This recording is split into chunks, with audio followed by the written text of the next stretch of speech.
guys, it's Reagan and welcome back to another video. Today I'm going to be doing my September book haul, and this video is sponsored in part by Book of the Month. Now for the month of September, I have picked up quite a few books per usual. I can't help myself. I now have a little bit of extra space to store and display books, so I just feel like I'm on a bit of a roll. Anything I see and I want, I get, you know? Without further ado, let's go ahead and dive into the book, starting of course with the September picks for Book of the Month. If you guys are not familiar, Book of the Month is an online bookish subscription service. Every single month they curate a selection of 5 titles. Always new releases, always hardcover, and they're sent directly to your door. They select titles across a variety of different genres and voices within the bookish community. If you're not interested in the titles for that month, it's very easy to skip, but I would say there's always options across so many different genres to pick from, particularly outside of the 5 titles they have for this month. I would implore you guys to check out the add-ons, because the add-ons for the month of September are also so good. I of course have an offer code to share. If you use Peruse Project, you can get your first box with Book of the Month for only $9.99.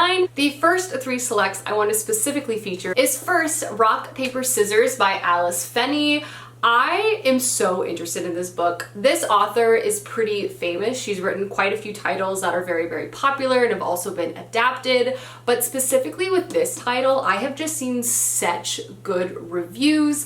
Everyone is like addicted, can't put this book down, and therefore it's really calling out to me. Also, it kind of has this remote setting, which in general I vibe with when it comes with thrillers, but basically this follows a couple who are about to celebrate their 10-year anniversary. Adam is a self-confessed workaholic and also lives with something called face blindness, so he can't recognize really anyone around him, including his own wife. And Amelia, his wife, is sick of feeling unseen. When these two individuals win a surprise trip to like the remote Scottish Highlands, they're ecstatic to get away to celebrate their anniversary. They both also know that this weekend might make or break their marriage. However, this trip was not won via a random giveaway. One of them is lying, and one of them does not want them to live happily ever after. Again, the reviews of this book just sound so good. I feel like this will be a really intense thriller, kind of perfect for the fall season. I'm excited to add it to my shelves and to my TBR. Next up is an adorable rom-com that also houses one of my favorite romantic tropes, and that is The Love Hypothesis by Ali Hazelwood, and that is a fake dating, friends to lovers sort of situation. And this follows our main character, Olive, who is a third-year PhD student who really feels like she does not have time for any type of romantic relationship. However, her best friend feels very differently. Therefore, to keep her friend off of her back, Olive comes up with the perfect solution, a fake dating scenario, and decides to kiss the first person she sees. Just happens to be Adam, a hotshot professor who also happens to be known as a jerk around campus. Luckily for her, he agrees to continue the charade. Obviously, as you would expect, their lives and their love for each other become more intertwined. There's also a big scientific conference coming up that puts our main character Olive's like career on the Bunsen burner. This just sounds really cute, again housing so many of my favorite romantic tropes. I also really think it's cool that this book centers science, and the author herself actually has a PhD in neuroscience, so I'm sure there's lots of really cool science-y, collegiate references as well. I'm always looking to have a lighter read on my shelves, and this just sounds so cute. Next up is a memoir, and that is Beautiful Country by Qian-Julie Wang, and this is said to be an incandescent memoir from a bold new talent. Essentially, this is a memoir documenting our author's life growing up as an undocumented immigrant in New York City with her family, and intimately detailing all of the ups and downs her family faced, all the sacrifices that her parents had to make in terms of their career, access to education and healthcare, as well as the small treasures and moments that our author came across growing up in the city. Inhabiting her childhood perspective with exquisite lyrical clarity and charm, it is said that Qian-Julie Wang has penned the essential American story. Honestly, this book sounds incredible and is probably the book I'm most excited about from the picks for this month. I've also been on a bit of a memoir kick, but I just feel like this book is going to be poignant and impactful, and I'm really looking forward to reading it again in the next couple of months. And then the last 2 books you're able to select from Book of the Month is first The Sweetest Remedy by Jane Aguero. And this is another rom-com romance story following a woman traveling back to Nigeria to attend the funeral of the father she never met. There she also meets her extravagant extended family for the first time, as well as falling into a romance she was not expecting to. This is is also said to be full of identity, as our main character Hannah encounters aspects of her culture for the first time. This just sounds so cute. I've also been dying to read The Ties That Tether, which is also by the same author. So if you're looking for another romance, this is another amazing one to check out. And then the last book you're able to select from is The Neighbor's Secret by L. Alison Heller. And this is a kind of suburban thriller-based story set in sort of a picturesque community, and centrally there is a book club full of women who not only kind of keep the gossip in the neighborhood fresh, but are just in general involved with one another. They love reading thrillers and other whodunit style stories, but when late night vandalism seems to target the women in exceedingly violent and personal ways, it throws this book club upside down, and the women no longer know who to trust, and they're also willing to kill to save the safety of their community. Alrighty guys, those are all 5 selects you're able to pick from Book of the Month this month. Again, big shout out to them for sponsoring this video. We'll of course have a link to their site as well as a coupon code down below for you to check out, but let's go ahead and dive into the rest of the books I picked up this month. The first book is Small Favors by Erin A. Craig. This is the same author as House of Salt and Sorrows, which I read a few years ago right when it came out, and I personally really enjoyed it. I find that this author has kind of a really lyrical, dark writing style, which tends to be my favorite, especially when it comes to YA fantasy, but this is her new release that basically follows a small, isolated fantasy town, and they live on the edge of this forest. Early settlers of this town fought off monstrous creatures that seem to be returning once again, promising villagers their deepest desire for only one small favor. This just seems dark and interesting. I love this sort of isolated fantasy small town setting. I really like this author's work in the past, so I was obviously thrilled to have this in my hands, but this is one that I feel like will be probably a perfect like fall or winter read. Next is one of my most anticipated books of the year, and that is 6 Crimson Cranes by Elizabeth Lim. This is a fairy tale retelling. Basically follows our main character Shiori Anma, and she is the only princess and is also harboring a secret, which is her magic.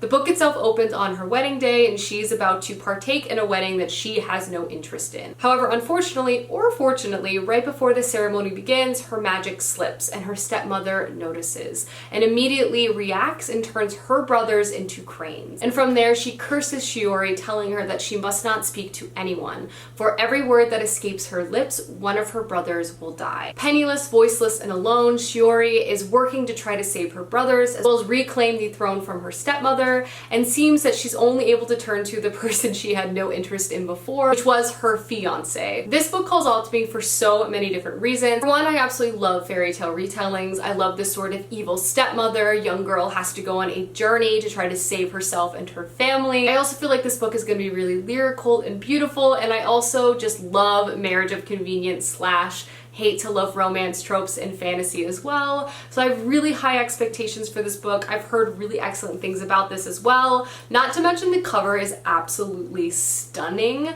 So this was an obvious pickup for me as well. Next, we have another very highly anticipated release, and that is The Hand of the Sun King. Honestly, once I read the synopsis of this book a few months ago, I immediately pre-ordered it, and I generally want to know as little as possible going in, but I've just heard this book is really unique and imaginative and dark and winding, a high fantasy story that also kind of stands apart and perhaps has a bit of a literary fiction component to it as well. And this follows our main character Wen Adler, and he was born between 2 worlds. His father's side, there is a history of proud loyalty to the Sienese emperor, and he essentially is kind of expected to take the same examinations as his father and try to rise to the bureaucracy to take a very powerful position as the hand to the emperor himself. But on his mother's side, there is a history of rebellion, a history of wild gods and magic, unlike anything the imperial sorcerers are able to control. Now on the verge of taking steps to decide his own destiny, Alder also quickly realizes the conflict existing between the resistance and the empire is the beginning of a war that could engulf the heavens itself. I've just heard so many fantastic things about this book, from the plot to the writing. I'm really intrigued by this. This is also a debut, so I'm excited to hopefully enjoy this author's other works in the future.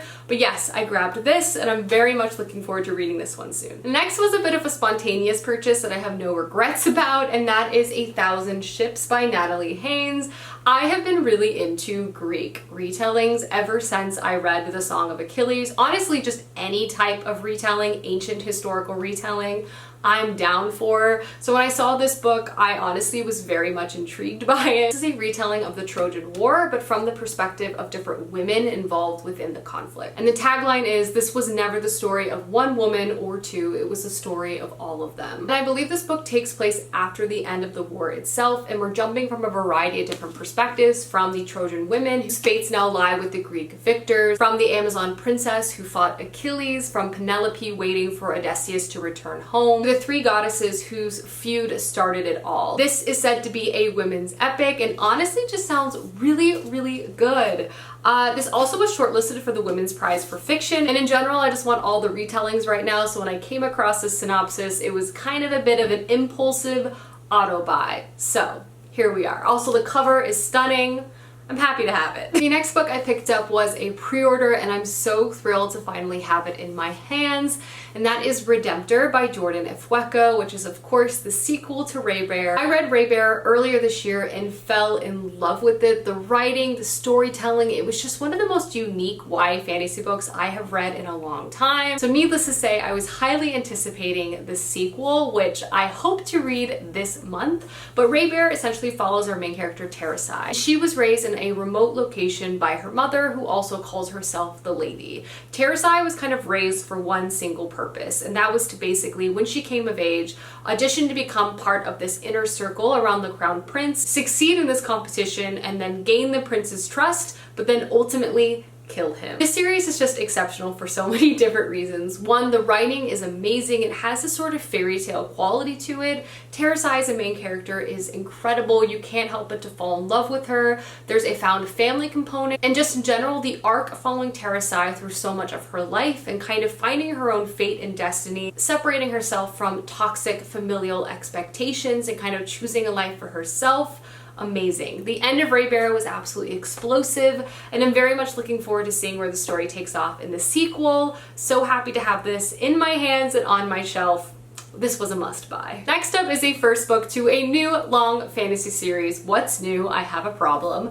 And that is The Emperor's Blade by Brian Staveley. The reason why I actually picked this book up and why it's moved so high on my TBR is I'm very interested in the new kind of like spin-off series, but you have to read the first 3 books before you can jump into that. So I'm starting, I'm interested, I'm here. And this basically follows the children of an emperor who has been slain before the start of this book. And due to his death, all 3 children kind of have to go on a journey to try to catch these assassins.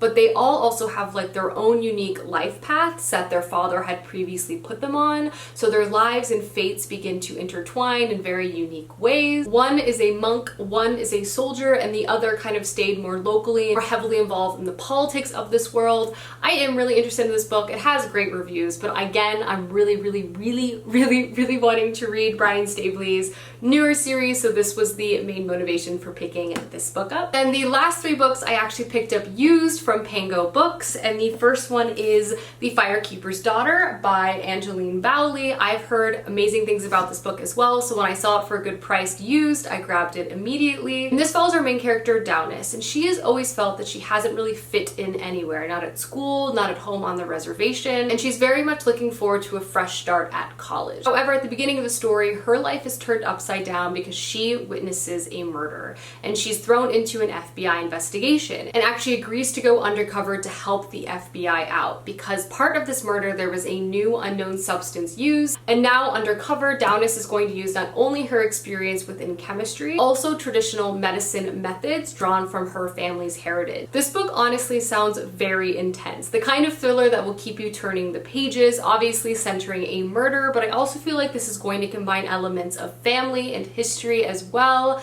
I've heard, again, excellent things about this, so obviously I had to grab it. Next up is a very beloved book that I have not read. It's one of those books where I feel like everyone around me has read and has been telling me to read for years, so I decided to finally buy it, and that is The Night Circus by Erin Morgenstern. I have read The Starless Sea by the same author and really enjoyed it. Her writing style is very lyrical, very heavy on the metaphor and just very transportive. So therefore I do feel like I'm going going to love the Night Circus, which is about an enchanted magical circus. I honestly do not know too much beyond that. I honestly don't want to know anything more. I hope it's full of romance and wonder and just whimsy. And I do feel like it's going to deliver in all of those categories. I plan to read this book soon. I'm thinking perhaps winter, but we shall see. But yeah, I finally have purchased the Night Circus and I do intend to read it soon. I feel like it's about time that I join the rest of the world in reading and loving this book. So here we are. And the very last book I picked up for the month of September is Red Rising by Pierce Brown, another very popular, very beloved sci-fi series that I just have never checked out.